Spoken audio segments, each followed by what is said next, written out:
we all want to ask about this proposal to eliminate the Secretary of State and replace it with a Lieutenant Governor. Oh. Is that? Yeah, it's something we're looking at. We're the only state that does it the way it is. And in the next not too distant future, you're going to be hearing a lot about it. It's going to be, you'll be writing a lot about it in the next few weeks.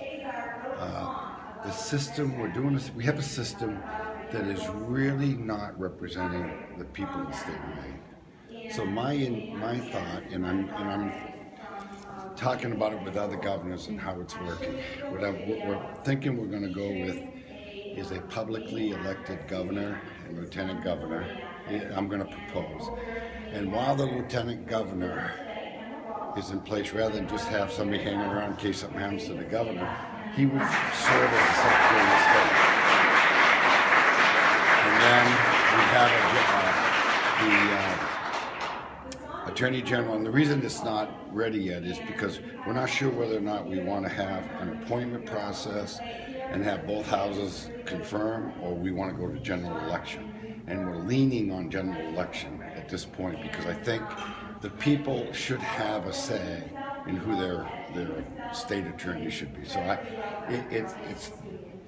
it's something we're looking at right now. But I'm fully intending to propose a change to the Constitution in addition to other changes. Would you envision those two positions running in tandem, Governor, or could they be of different parties? No, I'm going to issue. I think they should be running in tandem like the federal government because, frankly, the way it runs right now, if something happens to the governor and they're a different party, you could totally, in the midst of a term, completely change the direction that the governor had intended, and the governor wins the election on a direction, on a vision, and then if they're not in the same party, it could be completely changed. You're thinking both the Attorney General and the State Treasurer would be popularly elected? Not State Treasurer. I think State Treasurer, I think it should be appointed by the governor and confirmed by both houses. The Attorney General, I'm debating, I'm still exploring which is the most effective for the state, but I do believe that the governor and the lieutenant governor would serve the state better, running in tandem, and while the lieutenant governor is sort of the backup for the governor, would serve as Secretary of State. Have you talked to lawmakers about this yet? I'm talking not to Maine lawmakers. We're trying to get it right. We're trying to look around the country and look at the pros and cons. And I've spoken to many governors about it already. I will be speaking to all of them at the RGA coming up in February. So we plan after that. I think we'll be submitting a bill. I know you enjoy looking at the Constitution of Maine at times to see sort of how we got to where we are today on these things. You should see it. I got it, but I have 2 copies. I got a new copy this week because my other copy is all marked up. But some states obviously took different positions on this. Apparently in 1820, we envisioned here in Maine delegating those powers to the legislature to basically not extend them to the chief executive, yet other states have chosen to do differently on that. We're the only one that has it the way we have it now. We're the only state that delegated it to the legislature, and the problem is this. This is where the problem comes in, and you'll see in the next couple of weeks. What happens is you created a 4th branch of government, because while the intention of the legislature is so that the Attorney General will have some oversight over the bills that they pass, the problem is the interpretation comes in. And I'll give you an example. We put a rule over to the Attorney General, and she said it's unconstitutional. Okay, so we went and took the old rule and put it back in, just to test some of my suspicions, and it came back unconstitutional. So I don't believe the rule was ever read because it was the federal rule. So this is the dilemma we're faced with, and I do realize this, it's human nature. No matter how you do it, there's going to be conflict all over.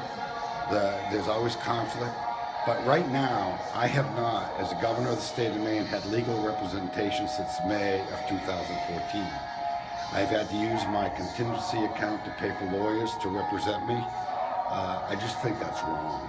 And I've asked the legislature to remedy that. If they want to keep it the way it is, I'm fine. Go ahead, keep it that way. But you got to allow me some funds so I can have a lawyer. I mean, I am. This Constitution says the chief executive powers will rest in a governor. But the way we've set it up is the Attorney General has veto power over the governor. Well, I don't think that in 1820 that's what they were trying to do. What they wanted to do is have an attorney appointed to represent everyone in the state, but that's not happening.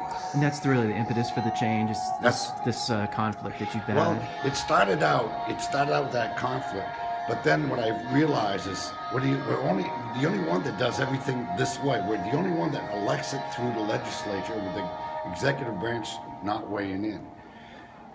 Our judges are appointed by the governor, confirmed by the legislature. So that what that tells me is that you have much better, broader representation. By not allowing the governor in the process, what you've done is the governor's the only official that's elected statewide. And the legislature, if you have two parties, at best you're getting 50 or 55% of the people represented. So I'm trying to get all of the people in Maine represented. It seems to me that by going the route that you're leaning towards for the direct election of the lieutenant governor, you would be in a better position to confront arguments that it looks like a power grab from the chief executive. That way the lieutenant governor would be elected by the people, just like the governor. That's right. That's really what I'm trying to do. And believe me,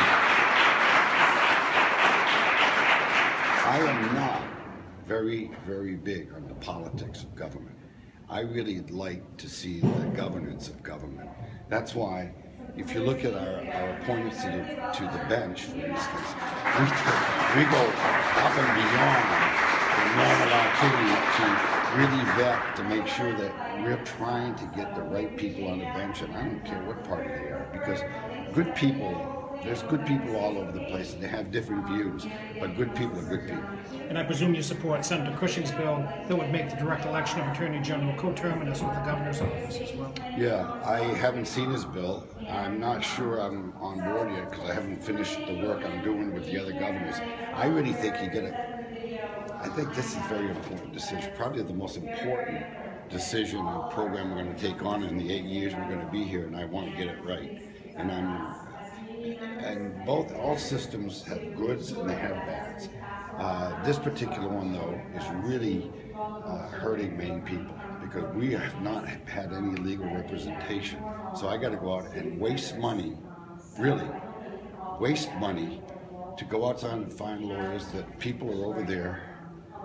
They've been hired to do exactly what we're not having done.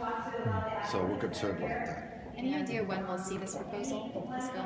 You won't see it till after I get back from Washington, because we're having an RGA meeting and an NGA meeting, and I'm hoping to talk to as many governors as I can. Is that who you're consulting, as other governors? Yeah, other governors, and seeing how it works in their states. For those who aren't running for president, though, because they all support. Thank you. All right, thanks.